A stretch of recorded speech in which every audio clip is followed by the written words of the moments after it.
Hello welcome to union 60. నేను మీ సంతోష్. ఏదైతే భూదాన్ భూములకు సంబంధించిన ఖమ్మం జిల్లాలో ఏదైతే జరిగిందో నిన్న మన ఇష్యూ, ఆ బాధితులు మొత్తం ఇక్కడ పెట్టడం జరిగింది వాళ్ళని. ఇక్కడ ఏం జరుగుతూ ఉన్నది అంటే ఇక్కడ ఎంతమంది ఫ్యామిలీస్ని పెట్టారు, మొత్తం వాళ్ళని రోడ్డు పాలు చేయడం అయితే జరిగింది. ఇక్కడ మొత్తం మీద కాంగ్రెస్ గవర్నమెంట్ అనేది నమ్మి ఓట్లేసి గెలిపించుకున్న ప్రజలకు నోట్లే మన్ను పోసిరని కూడా చెప్పుకోవచ్చు.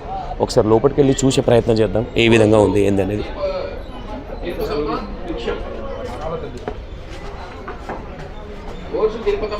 మొత్తం ఇక్కడ ఆ ఫ్యామిలీస్ మొత్తాన్ని తీసుకొచ్చి ఇక్కడ పెట్టడం జరిగింది. చూసుకోవచ్చు వాళ్ళ పరిస్థితి వర్ణాతీతం వాళ్ళది.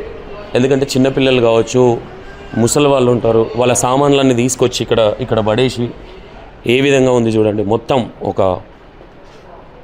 చాలా ఘోరమైన పరిస్థితి వాళ్ళది ఇక్కడ. మరి వాళ్ళకి ఇండ్లు ఇస్తారా? ఇప్పుడు ఇస్తాము అని చెప్తా ఉన్నారు. ఇప్పుడు ఏదో వచ్చి అంటే ఇస్తామని చెప్తే ఇండ్లు వస్తాయని కూడా నమ్మకం లేదని కూడా చెప్తా ఉన్నారు. ఇక్కడ చాలామంది పరిస్థితి రోడ్డున పడ్డ.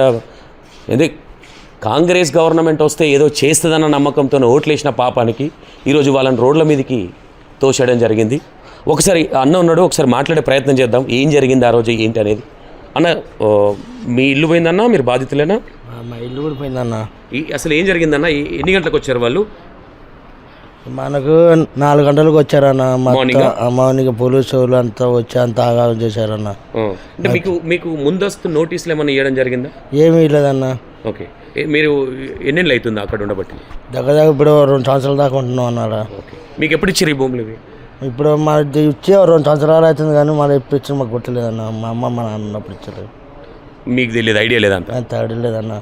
ఓకే, ఇప్పుడు ఏమో ప్రభుత్వం వీళ్ళు ఏమో చెప్తా ఉన్నారు, ఎంప్లాయీస్ ఏమి చెప్తా ఉన్నారు అంటే మళ్ళీ ఇప్పుడు ఆయన ఇస్తా అన్నారు కానీ ఇచ్చేది ఏందో ఇచ్చేది ఏందో తెలియదు అన్న. ఎవరు ఇస్తా అన్న చెప్తా ఉన్నారు? ఇక్కడ వాళ్ళు అందరూ అంటారు కదా.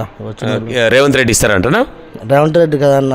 ఈయన వచ్చారు కదా నిన్న కేసీఆర్, ఆయన అన్నాడు. కేటీఆర్ ఇస్తా అని చెప్తా ఉన్నాడు. కేటీఆర్ ఇస్తా అన్నాడు మరి. ఓకే, ఇప్పుడు వచ్చి అక్కడ మీటింగ్ పెట్టి వాళ్ళు కాంగ్రెస్ వాళ్ళ టీఆర్ఎస్ వాళ్ళ? కాంగ్రెస్ వాళ్ళు అన్నారు. వీళ్ళు ఏమి ఇస్తారంట మరి? గుడిసెలు వేసి ఇస్తారట? గుడిసెలు వేసి ఇస్తారు, మళ్ళీ ఇక చోట్లు ఇస్తారు, మరి కట్టించేది కూడా తెలియదు ఇల్లు. మరి ఒక మాట అన్నాడు అన్న, ఇప్పుడు ఆడికి పోని మరి చావని వేసుకొని ఆడిపోయి అన్నాడు. ఆడిపోయినా కూడా ఇస్తాడు ఇక తెలియదు.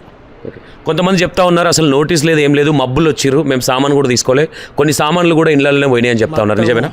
ఊడిపోయినా అన్న సామాన్కి ఇవ్వాలి. మొత్తం ఆధార్ కార్డులు నాయి కూడా మొత్తం పోయినాయి. బట్టలు, మా బట్టలు, మా పిల్లగాళ్ళ బట్టలు, ఆధార్ కార్డులు, రేషన్ కార్డు మొత్తం అందులోనే బూడిపోయినాయి.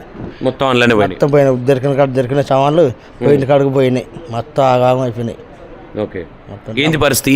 ఎలాంటి హామీలు ఇస్తా ఉన్నారు ఇప్పుడు మీకు వీళ్ళు కాంగ్రెస్ ప్రభుత్వం? ఏమో ఇప్పుడు వచ్చి 4 మాలు చెప్పిపోవటాలు కానీ ఇప్పుడు వచ్చి మనం సాయం చేసిన కూడా లేరు వాళ్ళు. ఓకే, ఇక్కడికి ఎవరు తీసుకొచ్చారు మిమ్మల్ని? ఇక మా వాళ్ళు అందరూ పలానాకాడ ఆడుదామని అందరూ వచ్చాము. ఇల్లు ఉన్నామన్న. మరి ఎన్ని కుటుంబాలు ఉన్నాయి ఇక్కడ ఈ హాల్లో?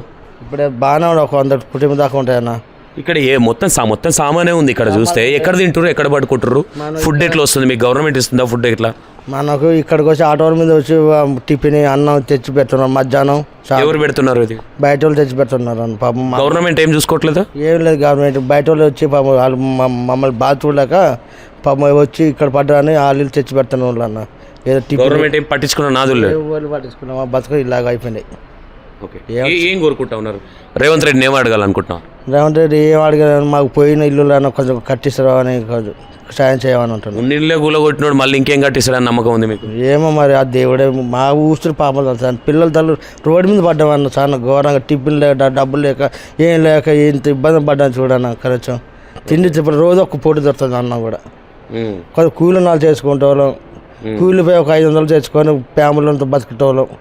మమ్మల్ని తీసుకొచ్చి రోడ్డు పని చేశారు. రోడ్డు పోతే ఎవరు కొట్టేసారు మీరు? మేమండి ఈయన అండి రేవంత్ రెడ్డి. రేవంత్ రెడ్డికి అందరూ వచ్చారు. రేవంత్ రెడ్డే కదా ఇప్పుడు మిమ్మల్ని రోడ్ పాలు చేసింది. ఆయనే చేశాడు. ఏం చెప్తారు మరి? ఓటేసిన పాపానికి ఈ విధంగా చెప్తా ఉన్నారా?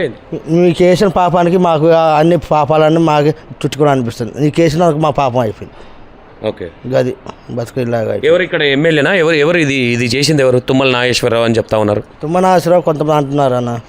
తుమ్మల నాగేశ్వరరావు ఇంకొక ఇప్పుడు ఎమ్మెల్యేలు ఉంటారు కదా, వాళ్ళు ఎంతమంది చేశారో తెలియదు కానీ మాకు తెలియదు అన్న. ఇట్లా చేశారు అంతా. అంటే మీది నార్మల్ రేకులు ఇల్లు ఉండేదా బిల్డింగా? బిల్డింగ్లో అన్న. కొంతమంది రేకులు ఇల్లు, కొంతమంది టాప్ వేసిన వాళ్ళు. మనం ఉన్నంత వాడుకు బతుకున్నాం.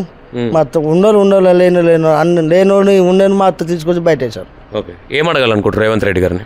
రేవంత్ రెడ్డి ఏం అడిగిన పోయిన చోట్ల ఇస్తాడో ఇవ్వడానికి బాధపడతాను అది. మళ్ళీ ఇస్తాడన్న నమ్మకం ఉందా మీకు? ఏమి ఇచ్చేదో నమ్మకం లేదు. ఇప్పుడు కట్టుకున్న ఇల్లులే ఆగం చేశాడు, మరి ఇస్తే ఏ నమ్మకం ఉంది? ఓకే ఇయ్యాలి. రైట్. వాళ్ళ పరిస్థితి ఈ విధంగా ఉంది. ఎందుకంటే కనీసం ప్రభుత్వం ఏదైతే ఇండ్లు గుళ్ళగొట్టి కనీసం వీళ్ళకి తిండి పెట్టే సోమత కూడా లేదు. ఈ లంగా ప్రభుత్వం అనే అనాలి ఈ కాంగ్రెస్ ప్రభుత్వాన్ని. కనీసము వాళ్ళు ఇండ్లు గుళ్ళగొట్టిందే కాకుండా కనీసం వాళ్ళకి అన్నం కూడా బయట వాళ్ళు తీసుకొచ్చి పెడతా ఉన్నారు, ఒక్క పూట తింటా ఉన్నామని చెప్తా ఉన్నారు. ఇక్కడ చూస్తే మొత్తం సామానే ఉంది, ఇక్కడ ఒకసారి ఆలోచించండి. మొత్తం ఇక్కడ ఎక్కడ పడుకుంటారు 100 కుటుంబాలు?